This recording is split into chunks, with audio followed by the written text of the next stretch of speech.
Welcome to the Intellectus chemistry. मैं पुनीत दुबे आप सभी का स्वागत करता हूं। और आज के इस लेक्चर में हम लोग देखेंगे कार्बोकेटान का पार्ट 2, क्योंकि इसके पहले वाले लेक्चर में हम लोग पार्ट 1 देख चुके हैं, जिसमें हम लोग कार्बोकेटान का जो फॉर्मेशन होता है उसकी जो नॉर्मल स्टेबिलिटी हमको देखने को मिलता है वो हम लोग जान चुके हैं। तो आज हम लोग कुछ स्पेशल केस देखेंगे और स्पेशल इसकी एक्स्ट्रा स्टेबिलिटी कार्बोकेटान का क्यों होता है, कैसे होता है, उसके बारे में हम लोग चर्चा करते हैं। तो चलिए शुरू करते हैं। शुरू करते हैं हम लोग क्या एक्स्ट्रा स्टेबिलिटी ऑफ द या special case of stability of the aromatic cation. Aromatic cations are so stable. हम लोगों ने देख लिया ट्राइफिनाइल कैटान जो होता है, पिछले वाले लेक्चर में हमने देखा सबसे मोस्ट स्टेबल होता है, जो कि नॉर्मल स्टेबिलिटी को रिप्रेजेंट करता है और सबसे ज़्यादा स्टेबल होता है। लेकिन यहाँ पे हम बात करते हैं अगर ट्रोपोलियम आयन की। ट्रोपोलियम आयन क्या होता है? ट्रोपोलियम आयन ये होता है फिगर में जो दिख रहा है।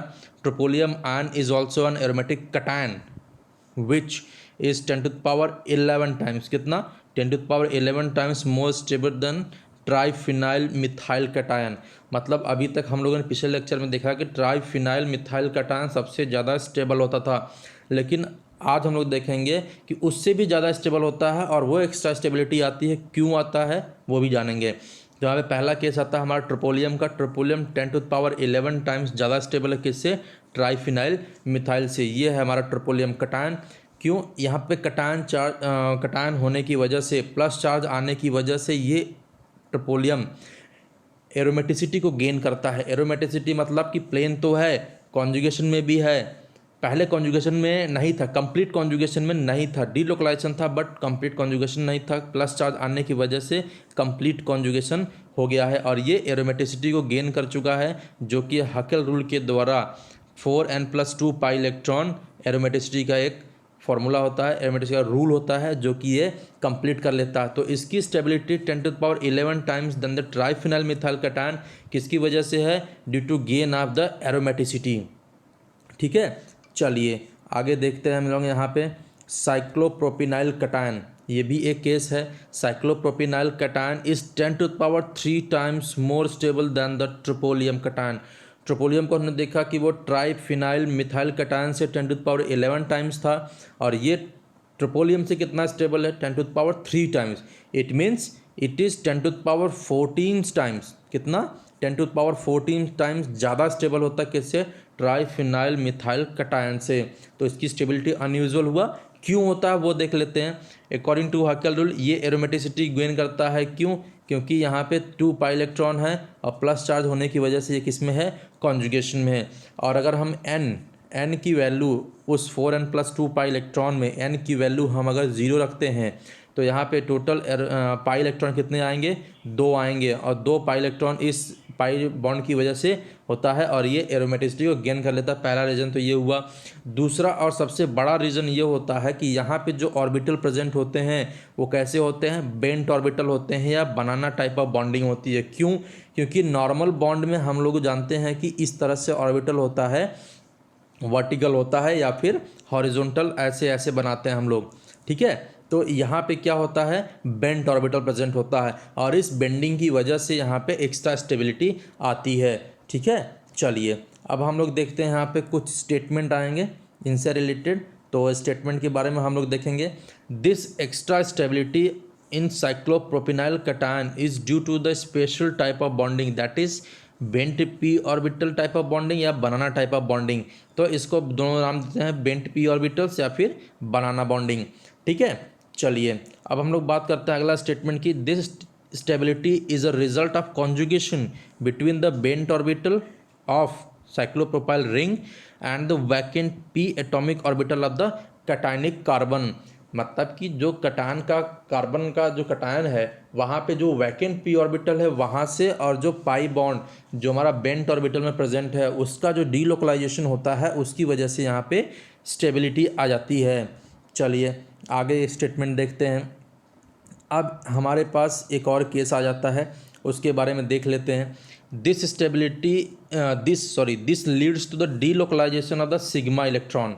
क्या होता है, sigma electron instead of pi electron. ये साइक्लोप्रोपिनाइल में नहीं है, साइक्लोप्रोपिल में है। साइक्लोप्रोपिल बोल रहे हैं या साइक्लोप्रोपाइल बोल रहे हैं। साइक्लोप्रोपाइल रिंग में जो हमारा डिलोकलाइजेशन होगा सिग्मा इलेक्ट्रॉन का इस कैटायनिक कार्बन के वैकेंट ऑर्बिटल के साथ, वो हम लोग आगे एक फिगर इलाबोरेट करेंगे हम उसको। तो अगला स्टेटमेंट हमारा क्या है, delocalization of sigma electron is the cause of unusual stability of this carbocation. चाहे हम इसकी बात करें या फिर इसकी बात करते हैं, इसकी स्टेबिलिटी अनयूजुअली वेरी हाई होता है। किसकी वजह से, डीलोकलाइजेशन ऑफ सिग्मा इलेक्ट्रॉन, किसमें, इस वैकेंट पी ऑर्बिटल में जो कि यहाँ पे प्रेजेंट होता है।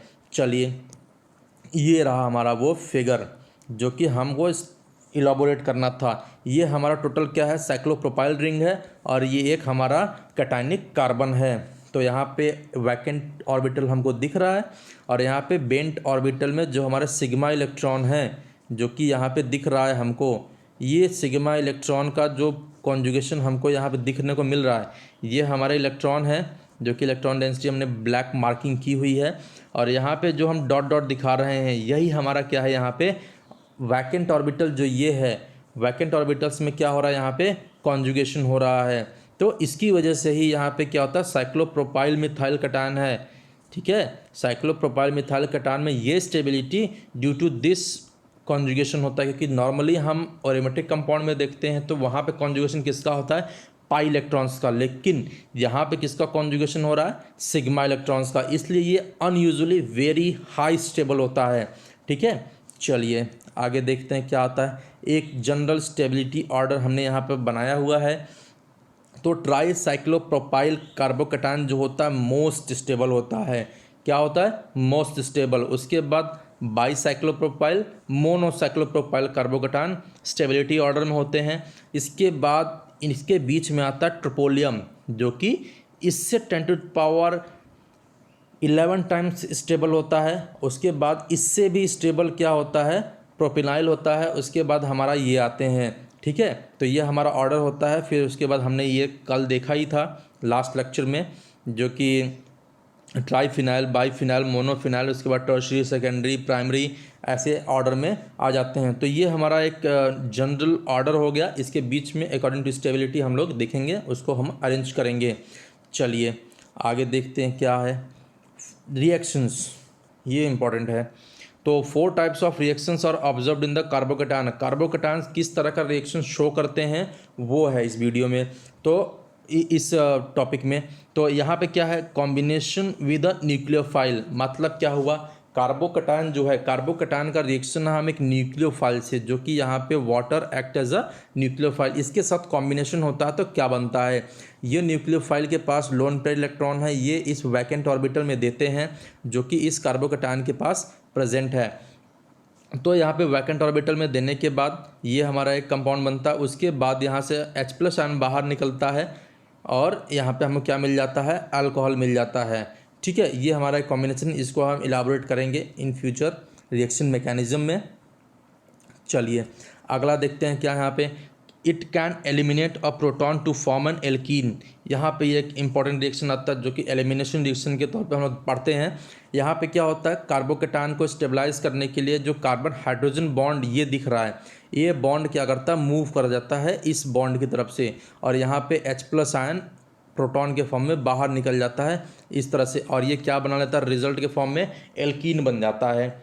चलिए अगला और इम्पॉर्टेंट रिएक्शन कौन सा है, rearrangement to form more stable carbocation. मतलब कि कार्बोकैटायन में हमको और क्या रिएक्शन देखने को मिल जाती है, रीअरेंजमेंट रिएक्शन। तो उसको भी देख लेते हैं हम लोग, रीअरेंजमेंट रिएक्शन क्या होता है। अभी यहाँ पे हमको क्या है, रिएक्टेंट में प्राइमरी कार्बोकैटायन है। अब यहाँ पर रीअरेंजमेंट की पॉसिबिलिटी हो सकती है, या तो कार्बन मूव कर सकता है, अभी तो 3 है तो केवल यहाँ पे कार्बन की पॉसिबिलिटी नहीं है, बनेगा वही चीज़। लेकिन अगर हम यहाँ पे प्रोटॉन का मूवमेंट कराते हैं तो यहाँ पे क्या बनेगा, तब भी पॉसिबिलिटी है, बनेगा। और यहाँ पे प्रोटॉन बॉन्ड, प्रोटॉन का मूव कराते हैं तो यहाँ पे रीअरेंजमेंट कराने के बाद क्या बनता है, सेकेंडरी कार्बोकैटायन। क्या बना, सेकेंडरी कार्बोकैटायन। प्राइमरी कार्बोकैटायन पहले था, आफ्टर रीअरेंजमेंट क्या बना, सेकेंडरी कार्बोकैटायन। ठीक है, तो सेकेंडरी कार्बोकैटायन मोर स्टेबल है दैन द प्राइमरी कार्बोकैटायन। चलिए आगे देखते हैं, रीअरेंजमेंट हम लोगों ने देख लिया। चौथा रिएक्शन क्या है यहाँ पे, add to alkene to form a bigger carbocation. ये क्या है, प्राइमरी कार्बोकटान है और यहाँ पे क्या है, एल्कीन है। अब यहाँ पे ये कैसे होगा, ये बॉन्ड यहाँ पे जाएगा तो निगेटिव चार्ज बनेगा, निगेटिव चार्ज यहाँ पे चला जाएगा, या फिर ये बॉन्ड को हम यहाँ पे ले जाते हैं तो यहाँ पे क्या हुआ, अब ये क्या हुआ, अब देखिए यहाँ पे Cr2 है, CH2 Cr2, ठीक है। अब ये बॉन्ड तो इसको तो स्टेबलाइज कर दिया, अब प्लस चार्ज किस पे आएगा, इस कार्बन पे प्लस चार्ज आ जाएगा, ठीक है। अभी तक तो ये क्या था, प्राइमरी कार्बोकटान, ये एडिशन होने के बाद क्या हुआ, ये एडिशन हुआ कार्बोकटान का किस पे, एल्कीन पे। तो ये एडिशन होने के बाद हमको रिजल्ट में क्या मिलता है, टर्शरी कार्बोकटान, क्योंकि यहाँ पे Cr2 है तो एक एल्काइल ग्रुप ये हो जाता है बड़ा सा, और 2 R ग्रुप तो लगे ही हैं, 2 एल्काइल ग्रुप, तो ओवरऑल इसकी स्टेबिलिटी क्या होती है, स्टेबिलिटी इंक्रीज हो जाती है और हमारा टोटल क्या हो जाता है, यहाँ पे टर्शरी कार्बोकटान बन जाता है, प्राइमरी से टर्शरी में, मतलब उसकी स्टेबिलिटी बढ़ जाती है और कार्बोकटान थोड़ा बिगर भी हो जाता है। Bigger carbocation is more stable than the smaller carbocation, ये हम लोग पिछले वाले क्लास में, पिछले लेक्चर में पढ़ चुके हैं। चलिए आगे देखते हैं, reactions in which the carbocation is form, किस किस रिएक्शन में कार्बोकटान बनता है, उस रिएक्शन के बारे में जानकारी होनी भी जरूरी है। तो पहला रिएक्शन हमारे पास आता है, क्या होता है वो, electrophilic addition reaction of alkene और एल्काइन। मतलब क्या हुआ, एडिशन रिएक्शन होगा इलेक्ट्रोफाइल का एल्कीन या एल्काइन पे। इलेक्ट्रोफाइल क्या होता है, जो कि हमारा कार्बोकटान है वो इलेक्ट्रोफाइल तरह वर्क करेगा, क्योंकि ये हमारा क्या होता है, इलेक्ट्रोफिलिक रिएजेंट होता है, जो कि हम लोग पिछले लेक्चर में देख चुके हैं। पिछले लेक्चर में हमने उसकी कैरेक्टरिस्टिक देखा था कि कार्बोकटान क्या होता है, इलेक्ट्रोफिलिक रिएजेंट होता है, क्योंकि वो इलेक्ट्रॉन डेफिशिएंट होता है। चलिए अगला रिएक्शन क्या है, electrophilic substitution reaction of benzene. Benzene पे क्या होता है, इलेक्ट्रोफिलिक सब्सटीट्यूशन रिएक्शन। बेंजीन क्या होता है, इलेक्ट्रॉन रिच होता है, इलेक्ट्रॉन रिच है तो वहाँ पे ये बेंजीन हमारा न्यूक्लियोफाइल तरह वर्क करेगा, ये इलेक्ट्रोफाइल तरह वर्क करेगा, दोनों का रिएक्शन होगा और वहाँ पे क्या करेगा, एक कार्बोकटान बनाएगा वहाँ पे। अगला क्या है, nucleophilic substitution reaction of halides. Nucleophilic substitution reaction halide का ये रिएक्शन जाता है, बीच में हमारा क्या बनता है, यहाँ पे कार्बोकटान बनेगा। तो यहाँ पे हम लोग आगे ये सब रिएक्शन मैकेनिज्म पढ़ेंगे, अभी किस किस रिएक्शन में कार्बोकटान बनता है अभी वो देखना है, ठीक है। अगला देखते हैं, एलिमिनेशन ऑफ हैलाइड।